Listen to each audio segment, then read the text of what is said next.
Bonjour, merci beaucoup d'heure. Ça me fait chaud au cœur de me retrouver ici, effectivement, à parler devant vous, une assemblée aussi nombreuse. Et puis, comme tu évoquais, le cheminement de cette manifestation, parmi de nombreux autres, en lien avec ce diplôme universitaire, c'est vraiment une des intentions profondes qu'on avait en créant ce diplôme universitaire avec le professeur Gilles Bertschy, qui est psychiatre.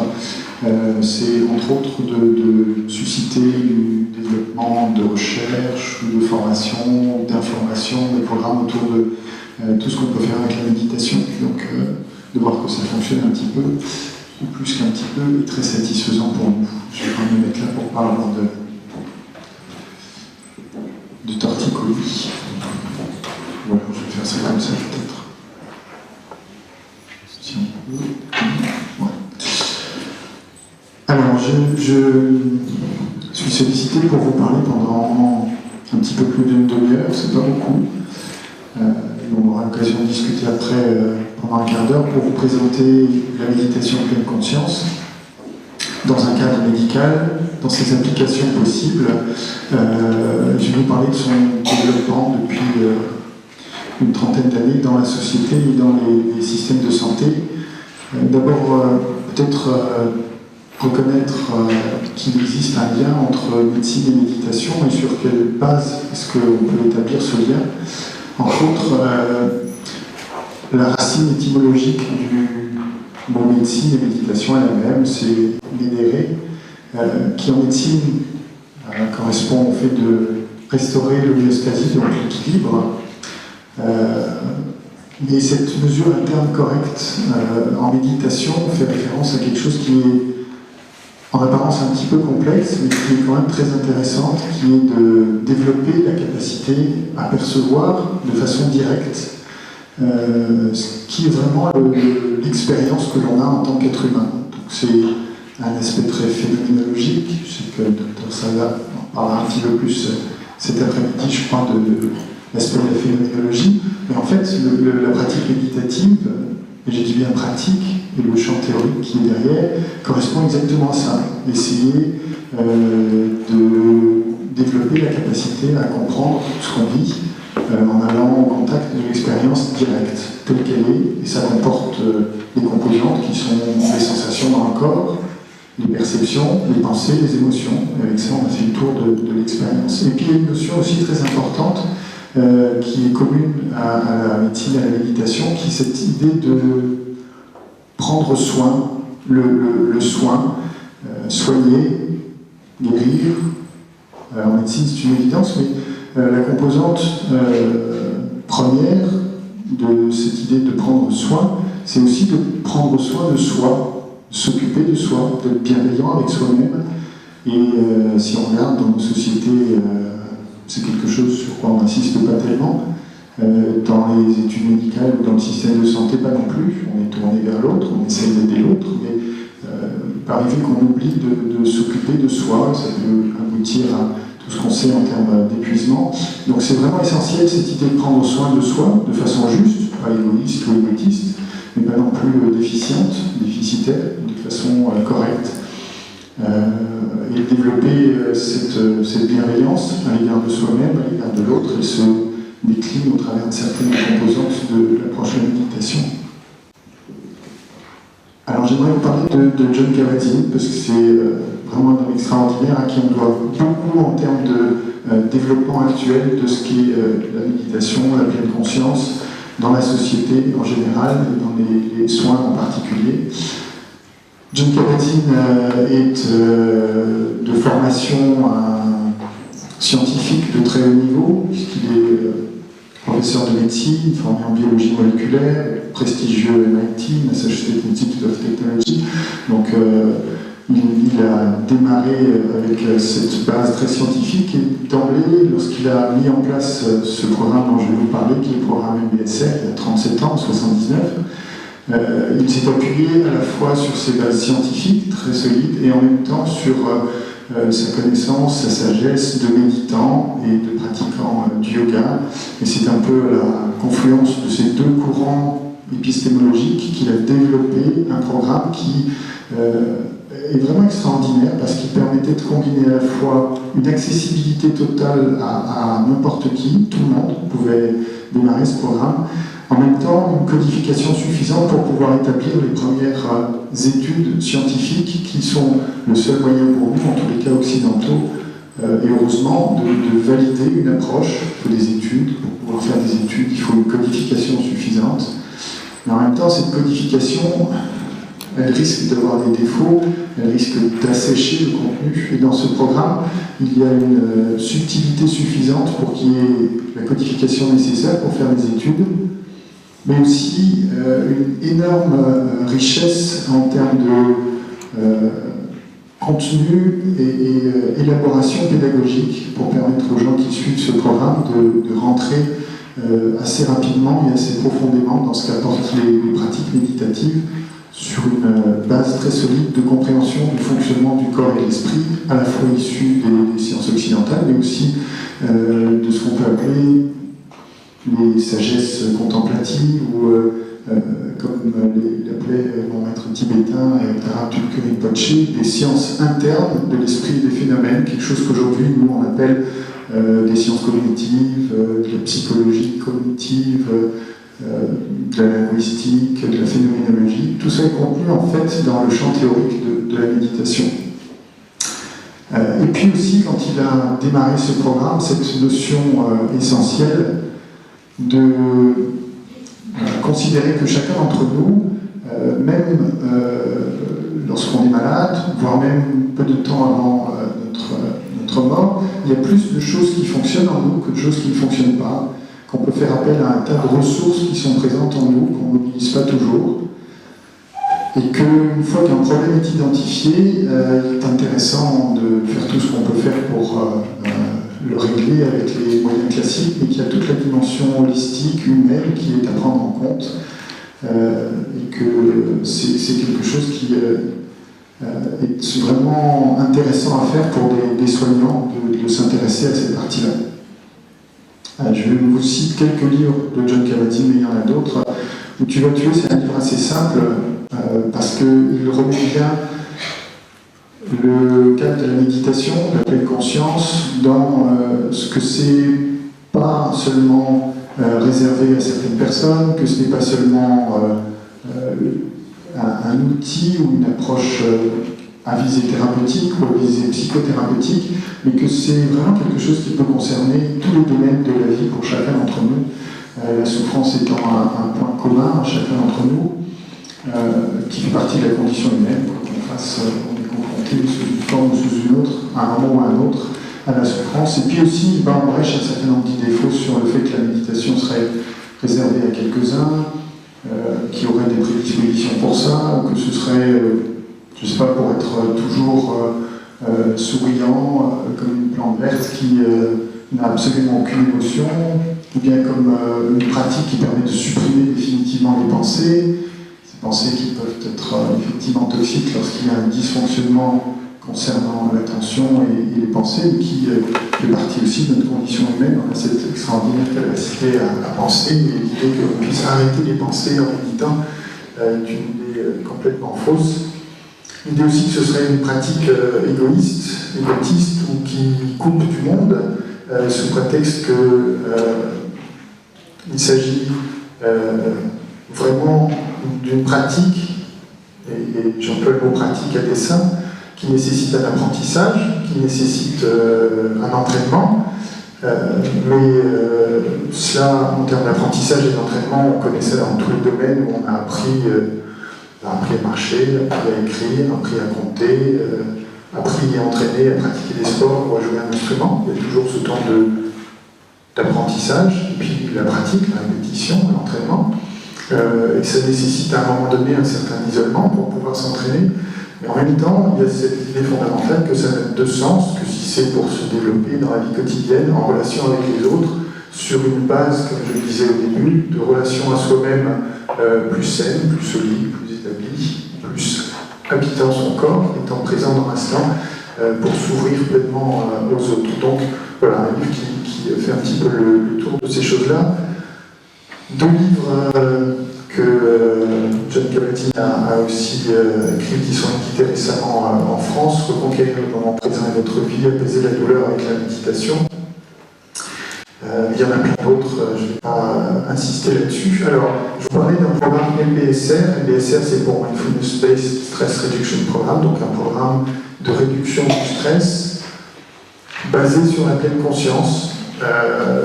J'insiste tout de suite sur le terme basé, parce qu'on emploie de façon très générale maintenant le terme pleine conscience ou le terme mindfulness. C'est intéressant de voir que, bien sûr, on peut donner plusieurs définitions à ce terme de pleine conscience et de mindfulness, mais quand même reconnaître que ça vient, ce terme est arrivé en Occident assez récemment, depuis une vingtaine, une trentaine d'années.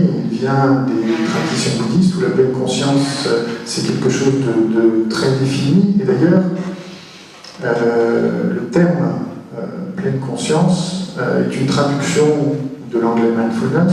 Vous employez peut-être aussi mindfulness. Il faut se rendre compte que c'est une mauvaise traduction de l'anglais, parce qu'il n'y a rien de plein. Le full de mindfulness, c'est pas avec deux L, c'est avec un seul L. La pleine conscience, on y reviendra, mais c'est pas un état sur lequel on peut passer on-off, j'y suis ou j'y suis pas. C'est un continuum, et ça correspond à une définition bien précise. Et puis même la traduction anglaise du mot pali ou sanskrit correspondant à ce qui est dans les traditions méditatives, ce à quoi correspond la pleine conscience, c'est elle aussi une mauvaise traduction. Il faudrait parler, moi j'aime bien le terme de qualité de présence attentive, mais on y reviendra un petit peu si on veut. Mais bon, maintenant tout le monde utilise mindfulness, tout le monde utilise pleine conscience. Ce qui est intéressant, c'est d'essayer de savoir de quoi on parle et à quoi ça correspond. Alors, quand il a mis en place ce programme, l'idée de John Kabat-Zinn était vraiment de proposer dans la société une approche très générale et complète, mais il explique dans certains de ses articles, à ce moment-là, il y a 30 ans, quand il a mis ça en place, il faut bien se rendre compte que la méditation, c'était considéré comme quelque chose plutôt de folklorique, sans aucun sérieux, il n'y avait pas de travaux scientifiques, et nous en Occident, s'il n'y a pas de travaux scientifiques, on considère, même s'il y a 25 siècles de travaux, d'expériences, de connaissances accumulées, ça n'est pas objectivable, donc ça n'est pas valable. Heureusement, l'avènement des techniques d'imagerie comme l'électroencéphalographie et l'IRM fonctionnel ont fait faire un saut extraordinaire. C'est la première fois dans l'histoire de l'humanité qu'on peut, grâce à ces techniques, objectiver dans l'instant ce domaine de l'expérience intérieure. Grâce à ça, la méditation est devenue quelque chose de valide, pas seulement la méditation, mais on a pu, dans le domaine de l'expérience intérieure, commencer à objectiver des choses. Et donc, quand il a mis ça en place, il y a 30 ans, il faut bien voir que c'était pas considéré. Donc, son idée, c'était de faire des travaux scientifiques, d'aller au cœur de là où la souffrance est la plus forte, dans les hôpitaux, là où la maladie est une cause de souffrance et de stress. Parler de stress et pas de souffrance. Et de construire ainsi un programme de réduction du stress basé sur la pleine conscience en l'intégrant dans un système médical, en faisant une approche complémentaire de toutes les autres approches, absolument pas une approche alternative. C'est pas avec la méditation ou la pleine conscience qu'on va pouvoir guérir des maladies graves au stade où elles sont installées. Faire la prévention peut avoir un effet sur la façon dont on se relie à la maladie qu'on a, dont on vit la maladie qu'on a, on ne peut pas la guérir. Donc une approche qui est plutôt, je disais, apprentissage et entraînement. On peut parler d'un programme d'éducation. Aujourd'hui, depuis il n'y a pas très longtemps, quelques années, l'éducation thérapeutique est venue faire son entrée. Heureusement, si on doit l'appeler comme ça, c'est très bien. Mais enfin, l'idée de parler à son patient pour lui expliquer ce qu'il a dans un langage qu'il est capable de comprendre, finalement, c'est la base des soins depuis les Grecs, je pense. Bienvenue à l'éducation thérapeutique, si ça nous permet de le réintégrer dans nos soins. Donc, une éducation à un auto-entraînement au mieux-être, s'orienter vers un mieux-être, et puis une auto-éducation pour insister sur le fait qu'il y a cette nécessité d'un apprentissage et la nécessité absolue d'un entraînement, d'une discipline. C'est pas parce que je vais faire 3 minutes de pratique de tel ou tel exercice une fois de temps en temps que ça va changer des choses. Si vous voulez jouer du piano, ou si vous voulez faire du tennis, ou si vous voulez jouer au foot, c'est pareil. Si vous voulez apprendre n'importe quoi, il y a besoin d'entraînement, et là aussi c'est important. Et puis aussi insister sur le fait que ce programme MBSR, et je l'expliquerai un petit peu, est vraiment très général, il n'a pas été conçu comme une modalité d'intervention, ni une modalité d'intervention thérapeutique. Aujourd'hui, on voit se développer l'approche liée à la conscience et à la mindfulness avec des idées d'intervention dans plein de mondes, l'éducation, l'entreprise, les sports, la justice, la santé évidemment, et d'intervention thérapeutique, lorsque c'est la santé, d'intervention psychothérapeutique, lorsqu'on est dans le cadre de pathologie de santé. Et c'est formidable, ça rend des services extraordinaires. Il faut juste se rendre compte que dans sa globalité, ce programme MBSR n'est pas destiné à une intervention. Il y a ce paradoxe dès le départ de dire qu'il est d'autant plus efficace qu'on y entre avec l'absence d'objectif. C'est pour ça que ce n'est pas interventionnel. Il n'y a pas d'idée de je vais guérir ou je vais soigner quelque chose, je vais réparer quelque chose. Et c'est vraiment une transformation radicale de sa façon d'être et de sa façon de vivre qui est proposée. Et à ce titre, la construction pédagogique dont je vous parlais est une construction pédagogique extrêmement élaborée qui, sur un programme de 8 semaines, propose une progression sur des bases bien choisies, bien particulières, avec une façon de construire cette progression qui est également particulière. Et j'insiste là-dessus pour dire que ce n'est pas une boîte qui serait faite d'outils, une boîte à outils dans laquelle on peut prendre un outil et se dire, voilà, quand j'utilise cet outil, je fais de la totalité. La totalité, c'est le programme BSR. Les outils, ça peut être tel ou tel exercice, prendre tel ou tel exercice, faire 3 minutes de ceci ou une demi-heure de cela, n'est pas la totalité de ce que ça peut apporter. Et en même temps, c'est paradoxal, vous allez voir, il y a des études qui le prouvent, à partir de cet ensemble, il est possible de faire des applications avec un objectif bien précis qui rendent des services formidables. Donc, c'est un petit peu difficile parce que c'est paradoxal, mais en même temps, je pense que c'est très important avec le développement actuel qu'on voit de la mindfulness et le risque de réduction de ce que ça peut apporter, de perte de qualité, de faiblesse de formation des gens qui le délivrent, de diminution de l'importance qui est apportée à la pratique. Donc c'est important de comprendre ça. C'est aussi quelque chose qui, de cette façon, et pour cette raison, n'est pas instrumentalisant, n'est pas paternisant. Ça ne consiste pas dans un cadre thérapeutique à dire aux gens voilà la solution que je vous propose. C'est plutôt de leur dire voilà une technique que vous pouvez apprendre, développer votre attention avec les différentes pratiques pour le faire. Vous réapprenez à habiter votre corps. Et ce faisant, cheminant ainsi, au fil du temps, vous allez commencer à pouvoir explorer votre propre fonctionnement et au travers de cette exploration de votre propre fonctionnement, découvrir qu'est-ce qui fonctionne, qu'est-ce qui dysfonctionne pour vous et comment vous pouvez vous-même trouver des solutions qui sont adaptées, qui sont d'autant plus puissantes que c'est vous qui allez les trouver. Ça concerne tous les domaines de la vie, mais ça peut aussi concerner toutes nos petites névroses habituelles que nous avons tous les uns comme les autres. Et donc c'est en ça que c'est non instrumentalisant, non paternisant. Il y a aussi une place énorme qui est apportée, pas seulement aux pratiques, mais au fait que c'est une pédagogie avec une éducation expérientielle et participative. Expérientielle, ça veut dire, à l'inverse de ce qu'on fait à l'école et de ce qu'on fait à l'université, il ne s'agit pas d'apprendre, connaître la théorie d'un point de vue intellectuel, et ensuite essayer de l'appliquer pour voir comment ça fonctionne ou ça ne fonctionne pas.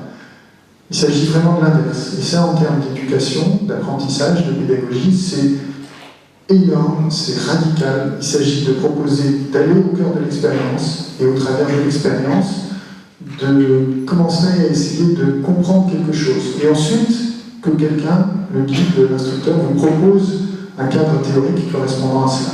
Et c'est donc juste l'inverse de ce qu'on fait d'habitude. Et pour avoir une grande richesse, ça demande de la part des gens qui le délivrent et de l'instructeur une grande connaissance de ce qu'on appelle le dialogue exploratoire, qui est une façon d'accompagner la personne dans cette exploration qui est la sienne. De quoi? De sa propre expérience, à la première personne, comme le disait Francesco Varela, c'est-à-dire ce dont je fais l'expérience à un moment donné, et de retourner pour aller regarder cela. Ce qu'on ne fait pas d'habitude. D'habitude, on se tourne vers l'extérieur et on va voir comment on peut agir dans le monde.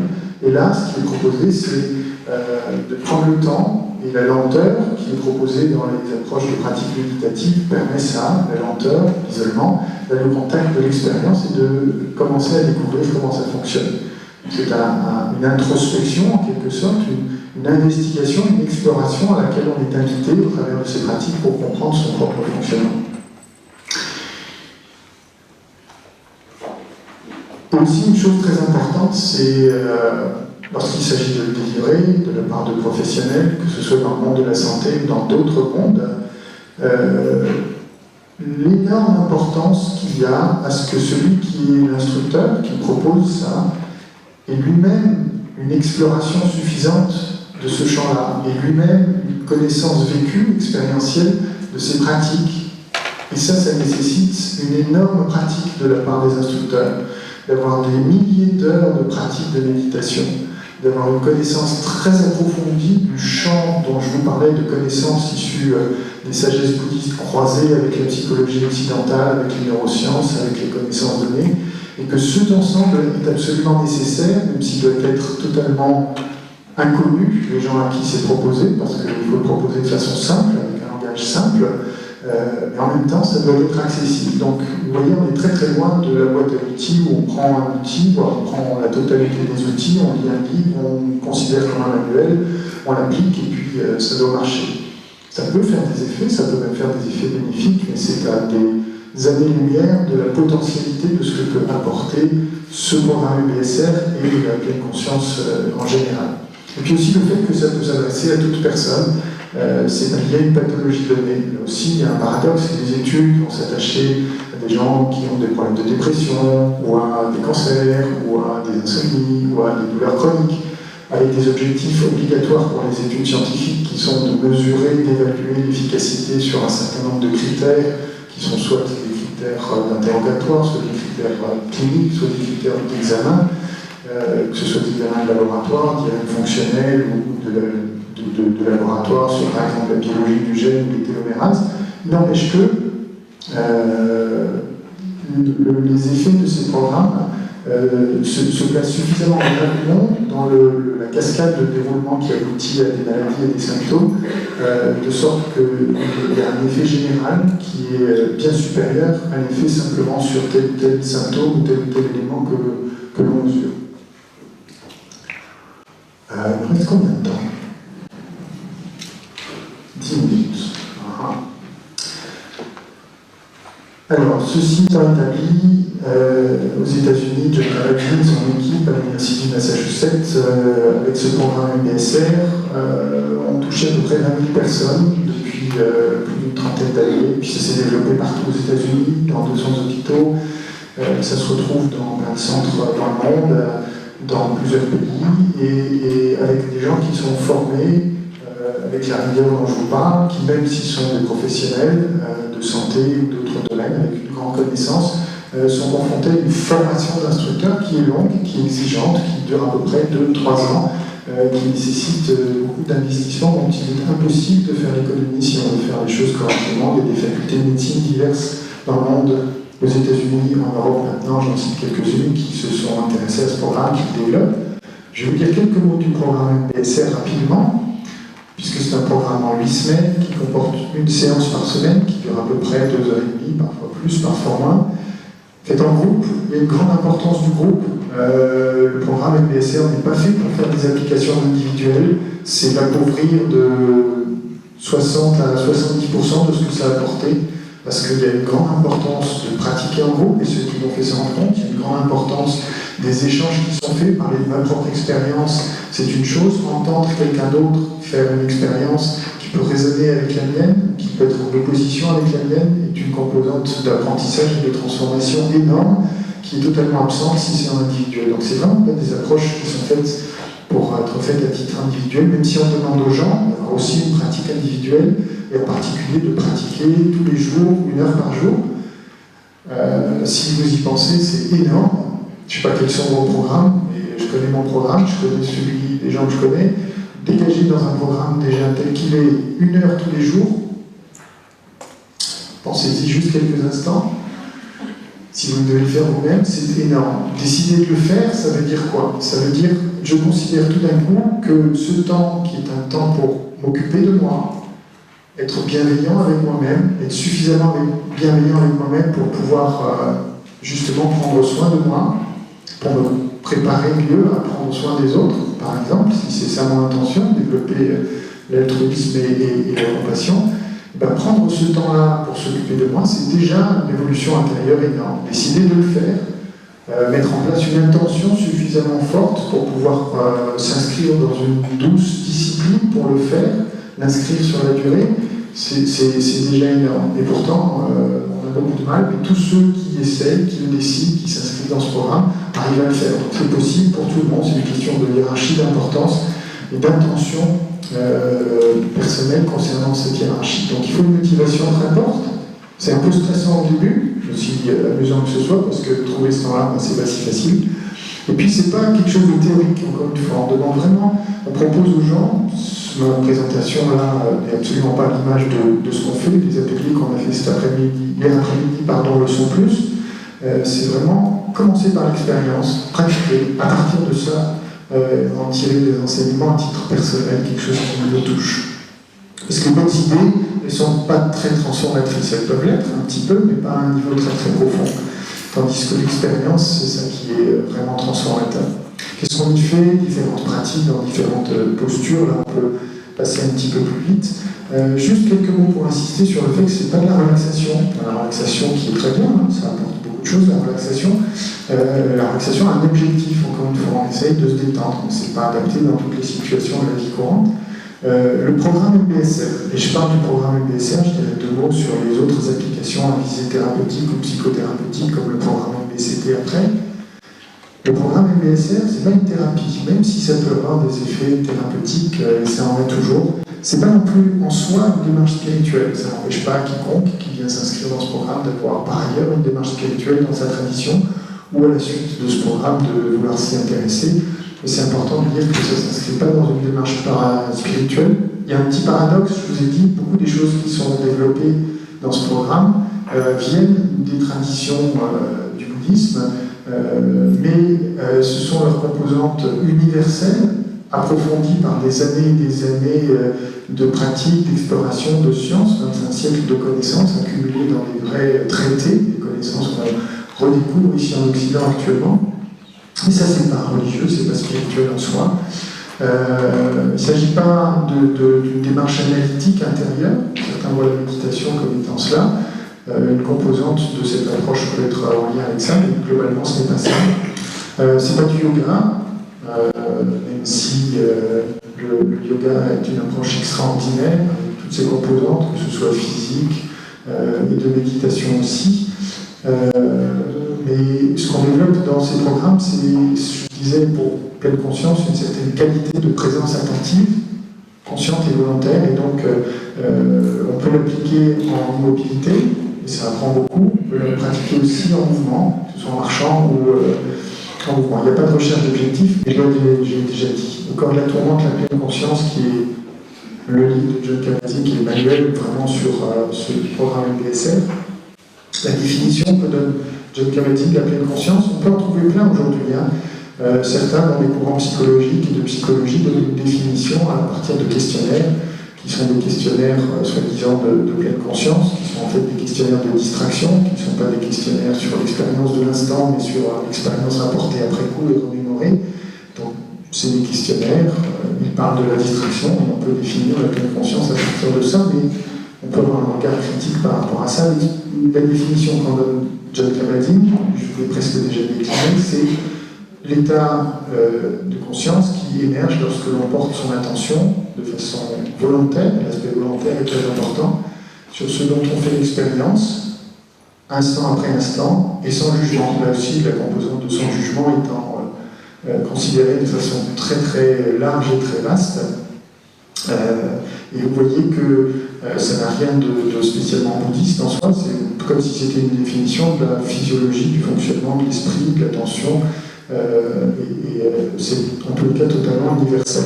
Il y a un certain nombre d'attitudes qui sont développées aussi au cours de la pratique, vous les trouvez partout, vous les retrouvez aussi. Et il y a une dimension très importante aussi que j'illustre par cet idéogramme qui est l'idéogramme du mot pleine conscience en chinois, où on retrouve la combinaison de deux idéogrammes, l'un qui est le cœur et l'autre qui est l'instant présent. Et dans ces traditions orientales, c'est vraiment une plénitude du cœur, heartfulness, si on devait employer le terme anglais, et que cette considération de bienveillance, d'amour, est vraiment totalement présente dans la totalité de cette pratique de la pleine conscience. Elle est incomprise si elle est considérée uniquement sur un plan mental.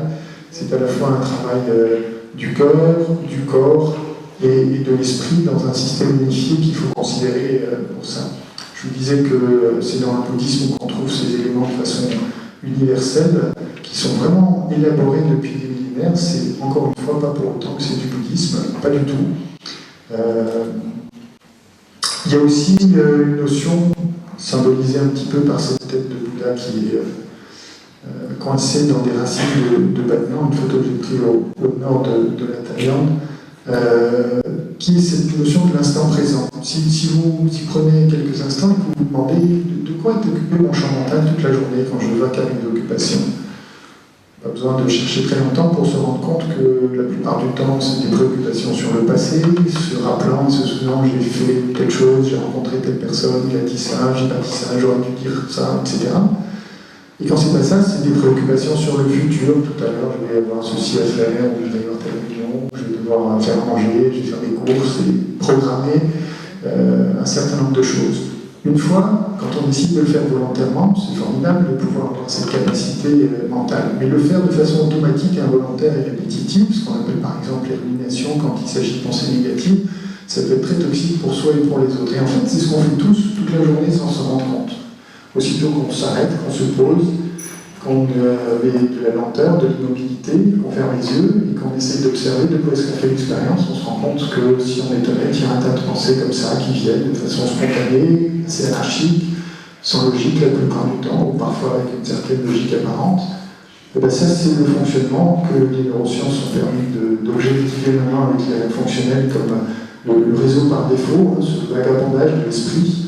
Il nous occupe en fait toute la journée. On est rarement présent, on est rarement en train de se rendre compte, consciemment, volontairement, de l'instant. Et on est rarement en train d'habiter son corps, d'avoir une certaine partie de notre champ mental qui est occupée par le fait de sentir son corps. Si je vous dis maintenant que vous essayez de juste porter votre attention sur toutes les zones de contact de votre corps avec la chaise, avec les pieds, vous vous rendez compte que vous y avez accès directement. Mais dans le cadre du champ mental, juste avant que je le dise, c'était totalement absent. Vous ne sentiez pas votre ventre, vous ne sentiez pas vos lunettes, moi non plus. Mais il y a des degrés comme ça. Hein, on a une capacité à habiter notre corps à des degrés divers. Si on n'habite pas du tout, on est complètement dans le mental. Et plus on habite, plus on a une activité mentale qui est apaisée, une capacité à gérer nos émotions de façon différente. C'est entre autres ce qu'on essaie de développer avec la méditation. Donc c'est pour dire qu'on peut passer une grande partie de sa vie à côté de ses pompes, n'habitant pas son corps, en étant très efficace, hein, en fonctionnant dans la vie, en ayant une profession, une famille, une activité, tout ça. Alors cette invitation qui est proposée par la pleine conscience, de se tourner vers l'expérience, quelle qu'elle soit, elle est très déroutante quand on propose ça à des gens qui ont par exemple des maladies graves ou qui ont des problèmes de douleurs chroniques. La seule chose qu'on a envie quand on a des douleurs chroniques, c'est de trouver le moyen de les faire disparaître par des médicaments ou de plus s'en souvenir, de plus s'en rendre compte. Ça marche de façon transitoire, hein, différentes techniques, mais de façon durable, c'est pas efficace. Là, qu'est-ce qu'on est proposé avec la méditation et les douleurs est représentatif de ce qui concerne aussi les douleurs psychiques et toutes sortes de souffrances, c'est de se tourner vers ce qui est là, d'aller découvrir ce qui est vraiment là, de se rendre compte à quel point les idées qu'on se fait sur ce qui est là sont parfois très éloignées de ce qui est vraiment là. Et pour la douleur et pour travailler avec des gens qui ont des douleurs chroniques dans ce que je fais à l'hôpital, on se rend compte que ça leur apporte beaucoup de pouvoir faire ça.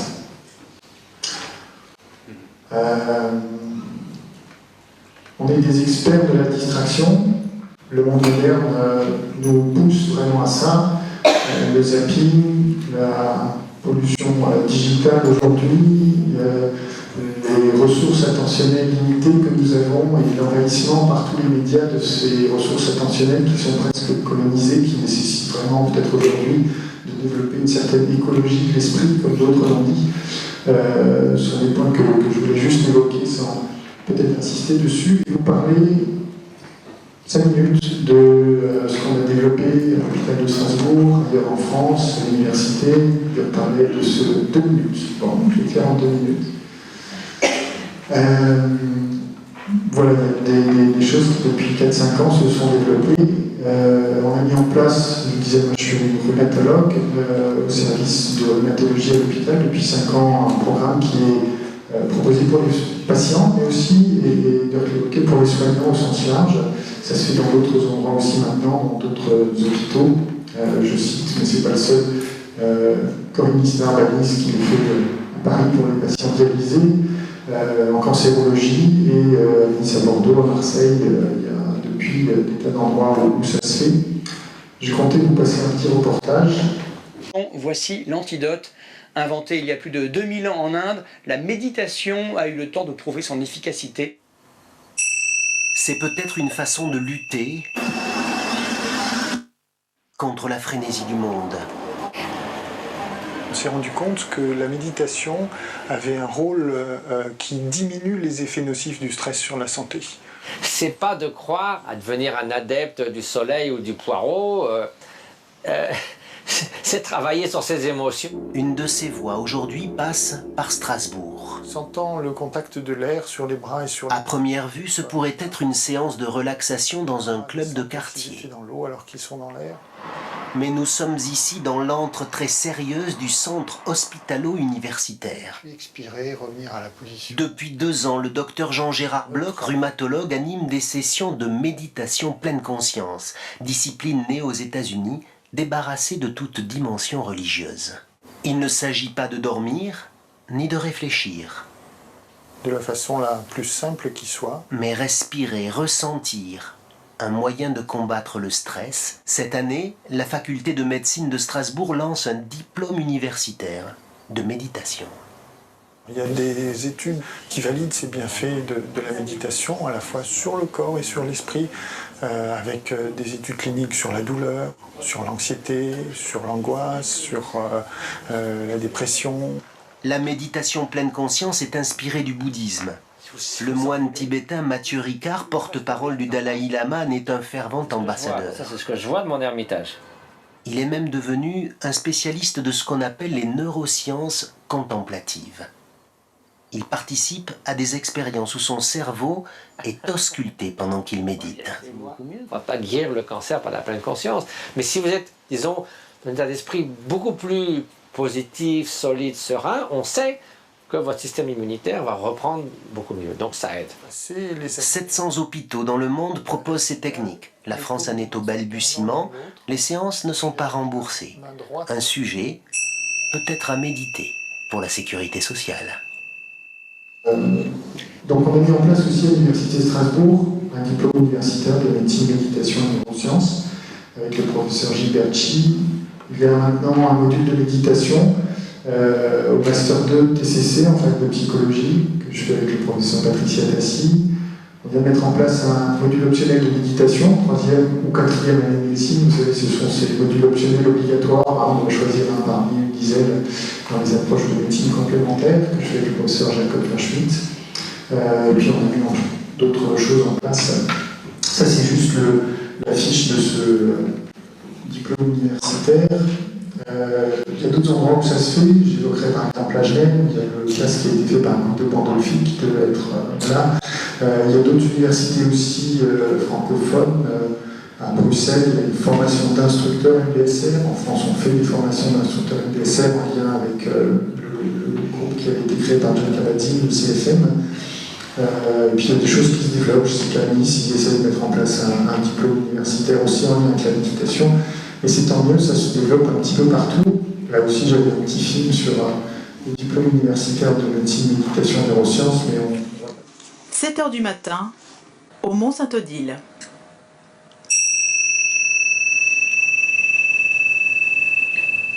Ils sont médecins, psychologues et scientifiques, français, suisses et belges. Voilà une semaine qu'ils suivent cette formation universitaire, une découverte approfondie, pratique et théorique de la méditation dite de pleine conscience. après que les cloches sonnent, et d'en faire l'objet de votre méditation en marchant. Cette approche, ancrée dans les traditions anciennes du bouddhisme et du yoga, est redéployée depuis 30 ans par un biologiste américain, Jon Kabat-Zinn, un des pères fondateurs de la médecine corps-esprit. L'idée est de focaliser son attention pour être juste là, dans le présent, l'ici et le maintenant. On a notre flux de pensée qui est là en permanence avec toutes sortes d'idées qui traversent la tête, genre je sais pas, j'ai mal au dos ou demain je vais faire ça ou j'ai faim, tout à l'heure on va manger quand, oh, puis j'en ai marre de méditer. Hein.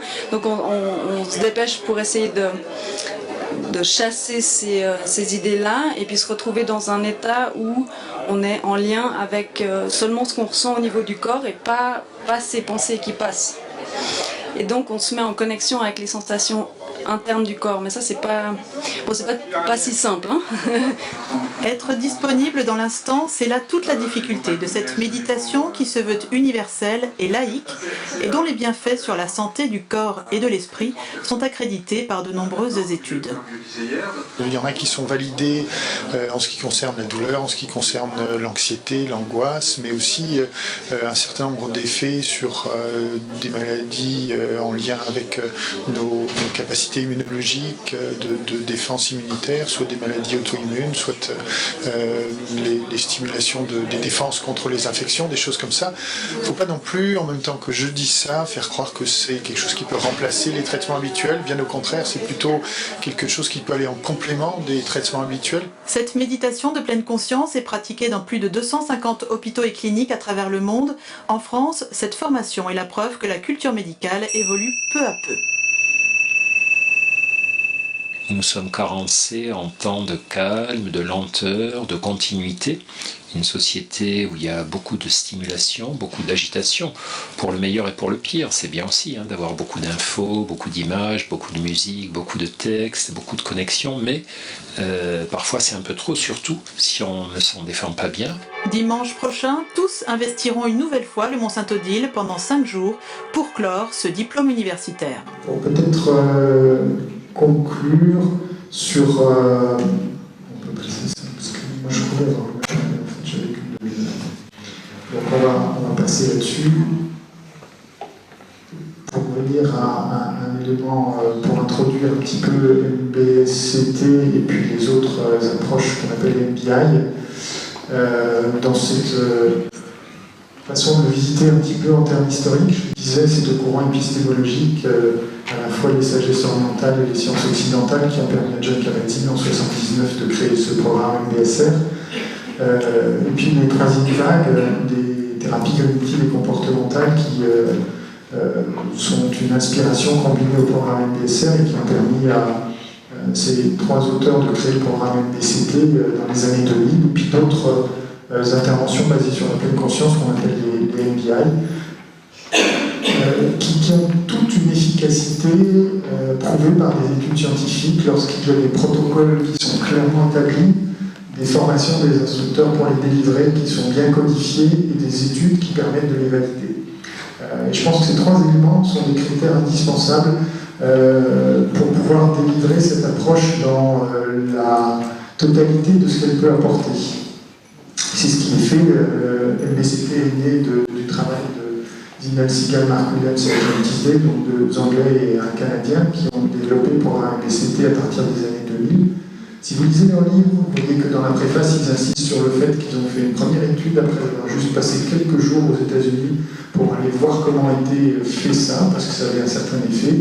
Et passant juste quelques jours, ils se sont rendus compte, en faisant une étude sur le plan méthodologique qui était parfaite, que ça n'apportait rien du tout à leurs patients. Ils se sont souvenus que là-bas, Jon Kabat-Zinn et son équipe leur avaient dit il faut que vous pratiquiez vous-même, il faut que c'est une vraie expérience, même si vous connaissez la psychologie, la psychodynamique, la psychopathologie, même si vous avez des outils psychothérapeutiques très élaborés, ça ne suffit pas pour cette approche-là. Ils sont donc revenus, très honnêtement, ils le disaient dans la préface, ils ont passé du temps, ils ont même fait un programme MBSR pour eux-mêmes, ils ont commencé à méditer régulièrement pendant un certain temps, ils ont fait des retraites méditatives longues Et ensuite, ils ont refait le programme complet, MBCT qu'ils avaient mis au point, qui est à 80%, 90%, selon comment on voit les choses, le programme MBSR, avec des composantes d'approche cognitivo-comportementale rajoutées. Et ils ont fait ces programmes qui a eu des succès énormes, diminuant de moitié les risques de récidive de dépression aiguë chez des patients dépressifs chroniques. Il y avait déjà 2 épisodes de dépression. Donc un cadre nosologique aussi très précis, dans lequel il y a une preuve par des études de son efficacité. Il y a énormément d'études qui sont faites dans le monde, que ce soit clinique, d'imagerie ou biologique aujourd'hui, sur les effets de certains protocoles. Et là encore, les études sont nécessaires pour valider ces choses-là. À partir de là, il est possible de faire des choses. Je cite Christophe André parce qu'il a eu un rôle majeur aussi pour introduire cette approche de la pleine conscience, qui en France est rentrée plutôt par le courant MBCT, grâce à lui, et ensuite s'est développée grâce à ADM, grâce à d'autres pionniers dont je fais partie, sous son aspect MBSR. Mais Christophe André, qui travaille à l'hôpital Sainte-Anne, qui est psychiatre, que vous connaissez peut-être tous, qui a écrit des livres qui sont très très bien faits, a vraiment œuvré utilement pour développer cette approche. Ils sont en train de créer aussi un diplôme universitaire de formation d'instructeur MBCT en lien avec ça. Alors juste pour vous citer quelques autres approches qui ne sont pas complètement inspirées du programme MBSR, mais qui ont inclus très tôt des composantes de méditation dans leur approche. VRP que moi je ne connais pas, qui était développé par Raël Marla, dont je connais l'existence mais dont je n'ai aucune pratique, certains d'entre vous l'ont. C'était aussi le directeur de thérapie de Marshall Yang, qui a aussi très tôt intégré des composantes d'approche de méditation dans son programme. Voilà. Juste quelques idées de perspective et limites en 1 minute pour vous dire que comme vous voyez, on peut donner plusieurs définitions de la méditation, de la pleine conscience. Elles sont toutes valides dès lors qu'on sait dans quel cadre on est, mais qu'il y a vraiment nécessité de faire des études scientifiques avec une méthodologie très claire. Et pour ces études, d'avoir les premières études, on n'avait pas ça, mais d'avoir une grande connaissance de quel est le protocole utilisé. Dire juste la pleine conscience, ce n'est pas suffisant. Ou dire juste la mindfulness, ce n'est pas suffisant. Quel est le protocole, quel est son contenu, quelle est sa construction pédagogique, qui sont les gens qui le délivrent, comment ils sont formés, quelle expérience ils ont, parce que c'est le premier protocole qu'ils proposent, est-ce qu'ils en ont déjà fait 10 dans leur vie, est-ce qu'ils en ont déjà fait 100, et les études commencent à intégrer ces éléments-là dans la mesure où les résultats dépendent énormément de ces composantes, c'est vraiment indispensable de le mettre en place. Le niveau d'incarnation était aussi important, c'était illustré par ce que je vous disais de la préface des 3 auteurs du programme MBCT qui l'ont vraiment souligné. Il y a un vrai risque de réduction du champ potentiel de cette approche. Et là aussi, c'est un peu paradoxal parce qu'il y a un vrai besoin, il y a une souffrance énorme dans la population autour de nous, et chez les soignants et chez les patients. Donc il y a un vrai besoin. Il y a des apports, même avec des versions très réduites de ce qu'on peut faire avec la pleine conscience, ça peut apporter quelque chose. Donc il ne s'agit pas de ne pas le faire, il s'agit juste, à mon sens, d'appeler les choses par leur nom et de dire ce que c'est. Un simple entraînement attentionnel ou des exercices d'entraînement ou de découverte attentionnelle peuvent apporter énormément. Mais il s'agit d'exercices de découverte ou d'entraînement attentionnel. Ce n'est pas la pleine conscience, ce n'est pas de la méditation. Et donc, voilà, essayer de distinguer les choses face à ce déploiement aujourd'hui, donc avec certaines exagérations, parce qu'il y a des considérations marchandes, parce qu'il y a des considérations aussi autres, avec ce risque de réduction. Il y a aussi, pour nous les soignants, un risque de réappropriation médicale d'un savoir en le réduisant, comme si c'est nous qui avions inventé quelque chose qui, en fait, ne vient que être validé par un certain nombre de nos outils d'exploration extérieure, et qui, si on y regarde de près, étaient déjà très très développés.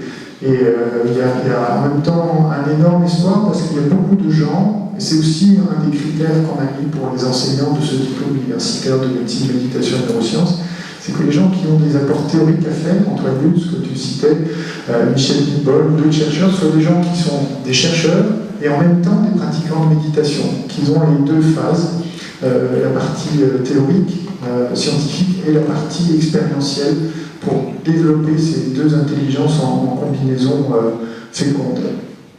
Donc c'est à mon avis le seul moyen pour éviter ce risque de réappropriation.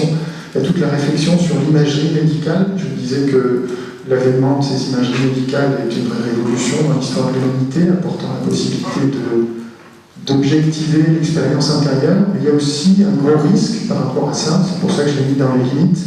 Donc tout d'un coup, s'imaginer qu'on comprend, qu'on explique tout simplement parce qu'on fait quoi?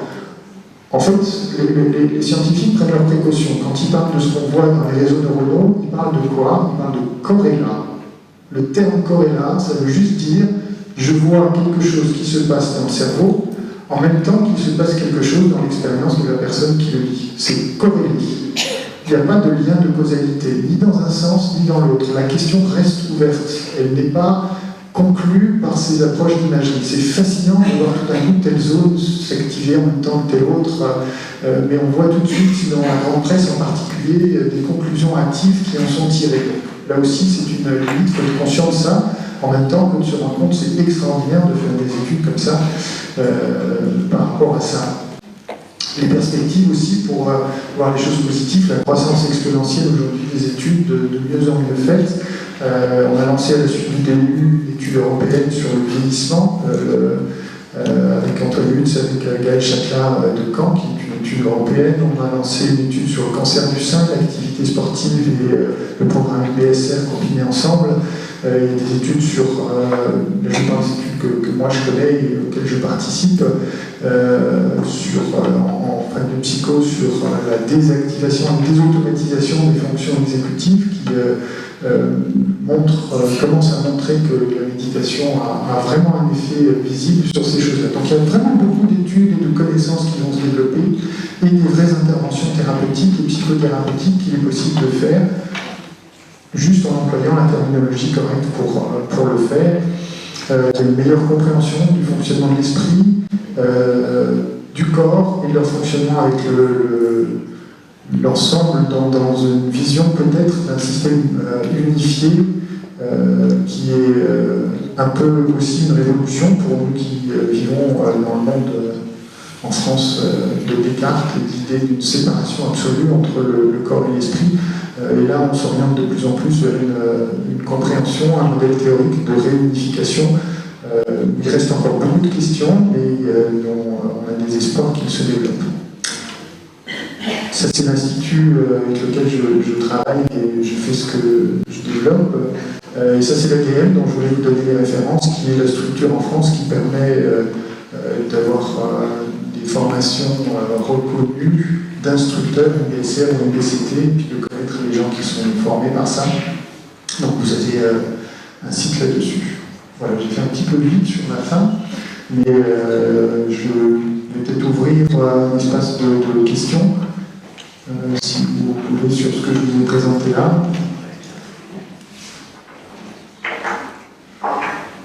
Bonjour. Je voudrais connaître la différence entre le programme du diplôme universitaire que vous dispensez à Strasbourg et le programme que l'on peut faire tout un chacun qui est indiqué dans l'ADM, les 8 semaines, puis après la retraite. Enfin, il y a 4 étapes dans le programme qui est indiqué sur le site de l'ADM. Et voilà, qu'est-ce que ça apporte de différent? Alors, le programme du diplôme universitaire de médecine, méditation et neurosciences, c'est un programme qui est comme un master professionnel qui est ouvert aux professionnels de santé, médecins, psychologues, chercheurs en neurosciences. Il se fait sur une année universitaire, en fait, sur un temps de 2 mois, avec 2 fois une semaine pleine de présentiel, qui se fait au Mont-Saint-Odile et qui est condensé où il y a moitié de pratiques de méditation assez intensive, et moitié d'apports théoriques sur des champs multiples, avec un apport sur les problématiques de la méditation, de la conscience, du lien corps-esprit, vu par des fenêtres d'histoire de la médecine, d'histoire de la pensée, de philosophie, de psychologie, de neurosciences, de médecine, de psychiatrie, de psychologie sociale. Et donc vraiment cette approche pluridisciplinaire. Il ne fait pas partie du cursus d'instructeur MBSR. À un moment donné, et puis c'est encore en discussion, il avait considéré que c'était équivalent à quelque chose qui est dans le cursus de formation d'instructeur IBSR, qui est la retraite de 7 jours de MBSR appliquée à la médecine intégrative du corps-esprit, qui est la retraite faite par Johnny Saki. C'est en cours d'évolution au CFM, donc il se peut qu'à un moment donné ça devienne très clair et que ce soit un des éléments de la formation d'instructeur telle qu'elle est définie, mais pour l'instant c'est pas le cas. Et tout ce champ de la formation d'instructeur prend du temps à mettre en place. Il y a un engouement énorme, il y a aussi la nécessité de faire les choses très sérieusement. Les Anglais qui ont plus d'expérience que nous ont mis 10 ans à peu près à partir du moment où il y a eu cette énorme émergence des DCT et sous l'instigation des systèmes de santé anglais qui demandaient à ce qu'il y ait des choses codifiées en termes de formation d'instructeurs, aussi bien DSR que DCT, pour pouvoir rembourser. Donc au terme de ces 10 années, ils sont mis ensemble à 3 universités, Oxford, Bangor et Exeter, pour faire une formation qui est sur 3 ans, qui est très bien faite d'ailleurs, qui est connue, pour avoir une DSR et DCT, qui fait qu'aujourd'hui, depuis un an, les soins pour les dépressions d'approche de protocole PCT et PSA sont remboursés en Angleterre. Mais je pense que là aussi ça prend du temps. En France, les formations faites par l'ADM, en fait, qui sont des formations proposées, qui sont des formations en lien avec le CFM, qui est le Center for Mindfulness, qui est rattaché à l'université du Massachusetts. Donc pour l'instant, pas d'équivalent en France universitaire. Il y a des formations universitaires qui sont aussi en lien avec les IPEL Ségal et qui sont diffusées en Suisse et en France au travers de Christophe André, de Pandolfi, qui sont des formations aussi qui commencent à pouvoir émerger sur le plan universitaire avec une formation qui a démarré l'année dernière à Paris, qui est un module de formation d'instructeur UBCT, qui est universitaire. Voilà. Je pense que les choses sont en cours de développement. Je ne sais pas si je réponds à votre question. C'est aussi pour dire que c'est dommage que les diplômes universitaires soient réservés aux médecins et aux psychologues pour l'infirmière. Après, je le fais autrement, c'est pas grave. Mais voilà, c'est pour voir. Oui, il faut bien voir que c'est vraiment une question qu'on s'est posée et je trouve votre question tout à fait légitime. Là aussi, il s'agissait pour nous de faire une formation destinée à poser les approches en lien avec la méditation dans un cadre institutionnel avec un niveau d'exigence scientifique élevé pour poser les choses comme une base solide sur laquelle d'autres choses après puissent s'appuyer. Ça a fonctionné un petit peu comme ça. Il y a des gens dans d'autres mondes que ceux de la santé qui, quand ils disent que le diplôme universitaire médecine méditation existe, du coup il y a des portes qui s'ouvrent dans leur monde de l'entreprise de l'éducation par le simple fait qu'il y a cet aspect-là. Ça a été un choix qui semble exclure des gens de professions de santé, par exemple, qui seraient tout à fait aptes à pouvoir bénéficier de ces approches et pouvoir les délivrer. En même temps, voilà, il faut construire les choses et il y a un certain empressement. Avec cet empressement, il peut y avoir une certaine précipitation. Je pense qu'il faut s'inscrire sur la durée, qu'on voit les choses à 30 ans, à 100 ans, comme le dit John Kabat-Zinn. Il faut prendre le temps à la fois d'asseoir sa propre expérience et puis d'inscrire les choses dans les systèmes institutionnels parce que la vague d'engouement actuelle, à mon avis, va durer quelques années. Ça ressemble à une mode, il y en a déjà eu d'autres dans l'histoire de la pensée, des nouvelles choses qui s'instaurent dans nos sociétés, puis la vague passe, et d'autres qui la remplacent. Alors qu'à mon avis, ces approches-là méritent d'être inscrites de façon très durable dans notre société, dans nos systèmes, dans la santé, dans l'éducation, dans la justice, dans le monde de l'entreprise, que ça nécessite du temps et de la patience.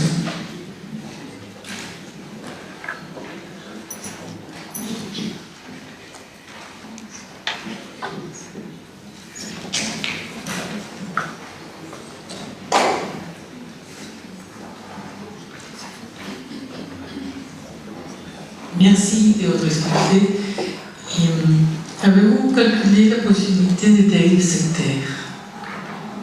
Vous pouvez répéter la question, je n'ai pas entendu le début. Avez-vous conclu la possibilité d'apparition des dérives sectaires? Avez-vous conclu? Envisagé. Envisagé, bah oui, évidemment.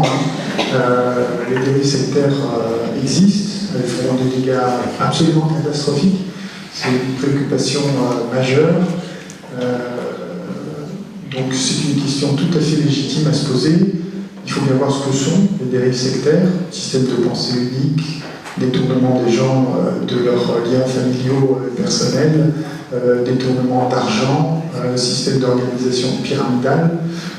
Donc si vous avez vu les définitions que j'ai données, si vous voyez les méthodologies scientifiques, si vous voyez ce qu'il en est par rapport aux gens qui sont d'un monde universitaire ou par rapport au risque de dérive sectaire, il y a des tas d'outils pour étudier ça dans l'université, la psychologie sociale, les méthodologies d'études permettent de voir ça. Donc par rapport à ces préoccupations légitimes, je pense que sur ce qui se développe aujourd'hui, on est tranquille dans la médecine, dans l'université. Par contre, on ne peut pas empêcher des gens d'utiliser, comme on utilise le langage, à des fins qui peuvent être très dangereuses, utiliser la pleine conscience, les entraînements intentionnels, à des fins qui sont très mauvaises. Mais ce n'est pas la méditation qui est en cause, c'est l'utilisation qu'on en fait. Donc je pense que la question est vraiment légitime. En même temps, jusqu'à présent, ce n'est pas le cas. Il ne faut pas non plus basculer dans l'effet inverse et faire des amalgames rapides, comme on entend parfois, dire que sous prétexte que c'est la méditation, c'est du bouddhisme, que sous prétexte que ce n'est pas une approche qui est conventionnelle aujourd'hui, c'est une médecine alternative, je vous ai bien dit les choses telles qu'elles étaient, et sous prétexte que ce serait finalement un système religieux spirituel dont c'est inspiré, ce serait une façon détournée de faire venir les gens vers le bouddhisme. J'ai vraiment posé aussi avec mon exposé, ce qui répond à toutes les questions légitimes qu'on peut avoir par rapport à ça. Donc vraie préoccupation, mais très clairement pour moi c'est pas le cas.